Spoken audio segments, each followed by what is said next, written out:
Ligji kemi shtuar inspektimet sepse kemi trefishuar numrin e inspektorëve të punës dhe do ta pesfishojmë deri në fund të vitit. Pak a shumë këto janë pikat kryesore që i ka përmendur kryeministri në dorëheqje Kurti sa i përket mbrojtjes së të drejtave të punëtorëve, punëve që i ka kryer qeveria e tij për 4 vjet dhe a mund të interpretohen, komentohen këto çështje?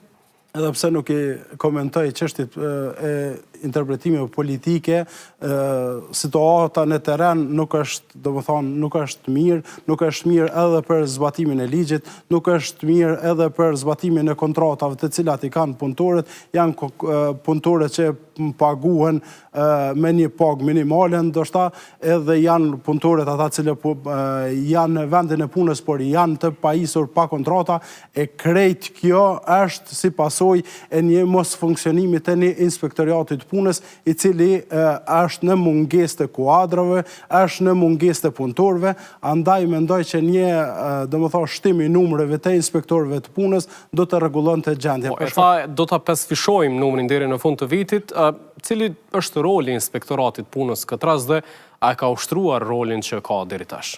Inspektorati punës zakonisht në shumicën e rasteve ka ushtruar funksionin e vetë të cilin e ka. Inspektorati punës rolin kryesor e ka zbatimin e ligjit punës nga, domethënë, punëdhënësit.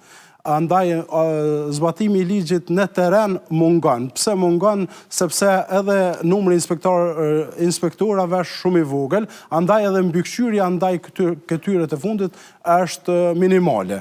Prandaj edhe ndodhin shkeljet në Kosovë. Inspektorati punës e ka për detyrë të inspektojë secilin punëdhënës të sa e zbaton ligjin e punës. Andaj edhe mund të shqipton vrejtje, mund të shqipton gjoba për rregullimin edhe e këtyre, domethënë, të drejtave të punëtorëve dhe zbatimin e ligjit të punës. Dhe çka duhet bëhet në afat emergjent, në kohë afat shkurtër që të rritet niveli edhe i ndërgjegjes, edhe i respektimit të drejtave të punëtorëve, edhe nga institucionet, edhe nga punëdhënësit në këtë rast, por edhe nga vetë punëtorët që të respektojnë punët që i kanë përsipër. Edhe, domethënë, para mandatit kryeministri ka premtuar një rritje të inspektorëve të punës, andaj duhet rritur numri shumë i vërtetë e inspektorëve të punës, të dalin ata në terren, të ballafaqohen me situatën në terren, të ballafaqohen me shkeljet që ju bëhen punëtorëve në terren, të shqiptohen gjoba për mos respektuesit e këtyre të drejtave, të mos respektimit të kontratave të punës, të ligjit të punës e tjera. Faleminderit shumë, Ladroci, për këtë pjesëmarrje në Kompas. Faleminderit, ishte mirësi. Në vazhdim kronika që flet për protestën për 1 maj në qendër të Prishtinës, ku kërkua pagë më e lartë për punëtorët, por edhe trajtim më i dinjitetshëm për ta.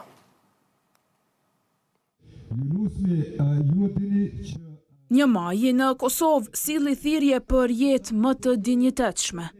Me